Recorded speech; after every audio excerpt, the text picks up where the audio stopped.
T'entends souvent maintenant dans le discours des féminonazis, oh, il faut la parité en politique. La parité, c'est qu'il y a une égalité d'hommes et de femmes dans le domaine d'activité, quoi.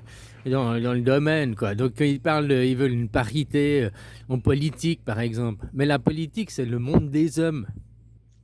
Ils ont oublié les bases de la politique. La politique, c'était les chevaliers avant qui se battaient à coups d'épée. C'est le monde des hommes, la politique. C'est pas le monde des femmes.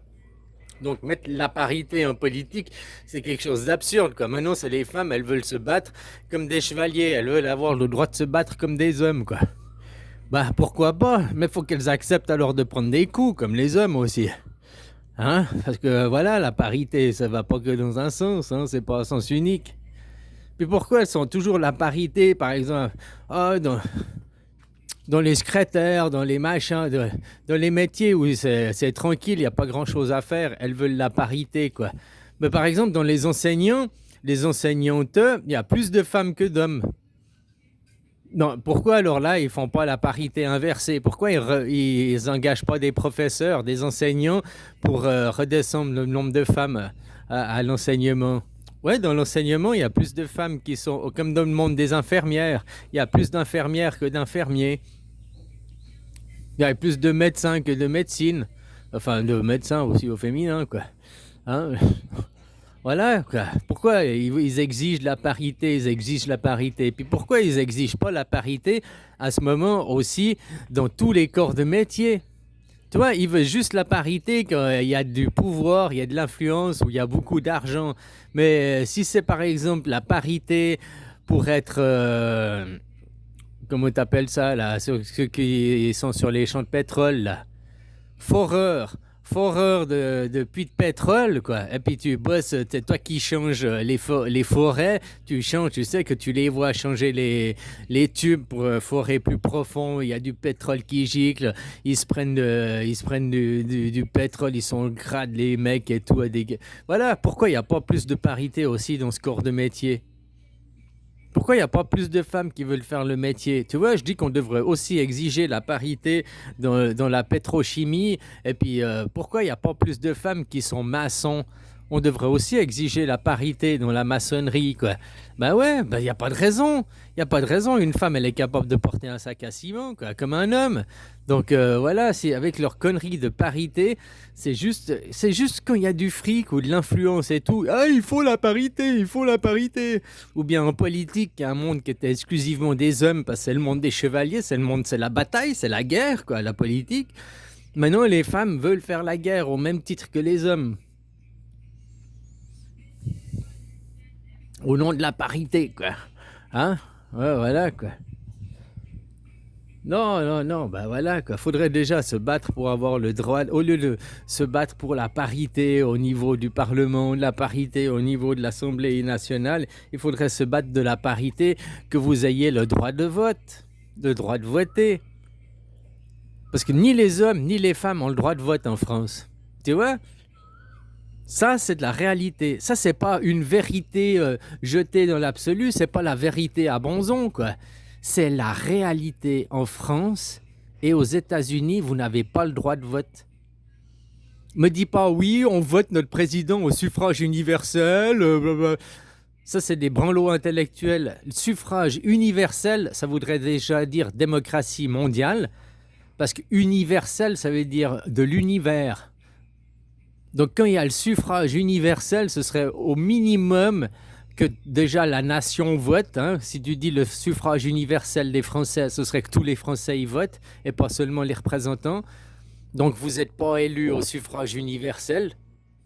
Ils sont élus au suffrage universel, mais non pas universel, vu que c'est pas l'univers. Voilà, quoi. Ils sont élus au suffrage national. C'est ce qu'il faut dire, quoi. Ton président est élu au suffrage national, voilà, et pas universel. Tu vois, vous faites niquer par des sophismes, par des mots. Non, universel, ça te fait penser à quoi? À univers. Donc à univers, ça veut dire tout le monde, quoi. L'univers, c'est plus que la Terre. Donc quand tu es élu au suffrage universel, ça veut dire que tu es élu même en dehors de la Terre. Ça veut dire que même les mecs qui habitent sur Mars, ils ont voté pour toi. Les mecs qui habitent sur Alpha du Centaure, là, machin, ils ont voté pour toi parce que tu as été élu au suffrage universel. Ça veut dire ça, hein, profondément, universel. Que c'est universel, une loi universelle, c'est une loi qui est valable aussi sur une autre planète, hein. Voilà ce que c'est les lois universelles. Donc le suffrage universel, non, vous élisez pas votre président au suffrage universel, mais au suffrage national, parce que votre nation n'est pas l'univers, vous n'êtes pas le centre du monde, hein. Et puis en plus, les votations, vous n'avez pas le droit de vote. Je parlais de votation, je parlais pas d'élection à la base. Alors en France, vous n'avez pas le droit de vote. Le droit de voter, le droit de voter les lois, le droit de voter. Comme nous, on a voté pour vous, là, maintenant, ils vous imposent l'identité numérique. À quel moment ils vous ont posé la question? À quel moment vous avez eu une votation sur l'identité numérique? Nous, en Suisse, par exemple, on a voté deux fois. Deux fois, ça a été mis aux votations. Deux fois, parce que la première fois, ça a été voté non. Puis la deuxième fois, ça a été voté oui. Alors voilà. Puis si la deuxième fois ça avait été voté non, t'inquiète pas qu'ils auraient remis une troisième fois, puis une quatrième fois, puis une cinquième fois, jusqu'à ce qu'on finisse par voter ce qu'ils veulent, quoi. Hein? C'était juste une question de temps, quoi. Ouais, c'est tout, hein. Mais il n'y a pas eu qu'une question de temps en Suisse, parce que la première votation, c'était voté, et puis c'était des compagnies privées qui allaient être le garant, être le gérant de notre donnée numérique, de notre identité numérique. Tandis qu'à la deuxième votation, où on a voté oui, c'est la Confédération qui est garante de notre identité numérique. Donc autrement dit, si quelqu'un veut lever le secret, l'anonymat sur l'identité numérique, il doit passer par la justice, il doit avoir une décision du tribunal de justice pour avoir la levée de l'identité numérique. Tandis que toi, après en France, il n'y aura pas besoin de décision de justice. Vu que c'est des entreprises privées, n'importe qui peut arriver à mettre la pression au patron, comme ils font à Facebook, comme ils font à Google, ils mettent la pression pour vendre vos données. Vous n'avez pas le pseudonymat, l'anonymat et tout, parce que le moins de coup de pression, les mecs ils veulent pas perdre leur entreprise, ils veulent pas perdre leur business, donc ils collaborent, quoi. Hein, ils donnent les informations, quoi. C'est-à-dire que c'est une confédération, que c'est une nation qui est la garante. Elle donne pas tes informations à tout le monde comme ça, quoi. Tandis que vous allez faire une identité numérique, non seulement vous ne l'avez pas votée, vous ne l'avez pas choisie, elle vous est imposée de force, mais en plus d'être imposée de force, elle ne va même pas être garantie de sécurité par votre nation. Ils vont directement donner ça à des entreprises privées, quoi, qui vont vendre vos données. Et une entreprise privée pourra... T'as vu ce qui se passe avec Jacques Beau, là?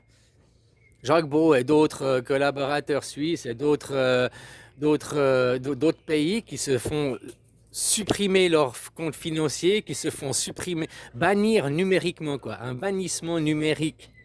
Alors que l'identité numérique n'est encore même pas en place. Et ils arrivent déjà à le faire. Donc imagine quand l'identité numérique sera en place.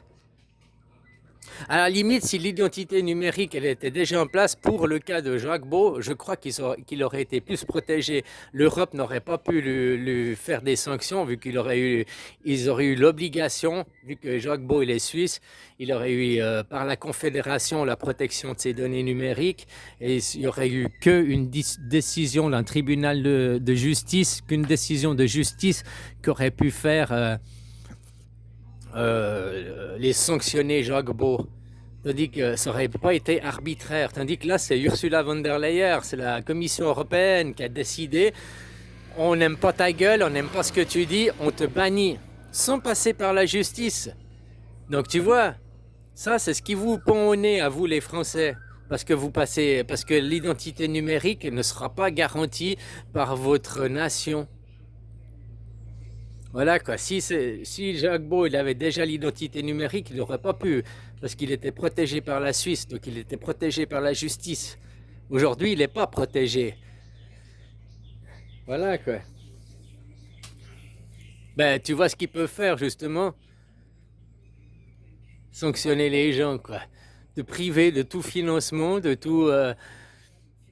Voilà quoi. Heureusement qu'il a les épaules solides, Jacques Beau. T'imagines à toi, si toi maintenant il te privait, tape, il te coupe ton compte bancaire, il te coupe toute alimentation, tout approvisionnement d'argent, tu fais quoi? Comment tu vis? T'as des copains pour t'aider, t'as un réseau pour t'aider, comment tu fais?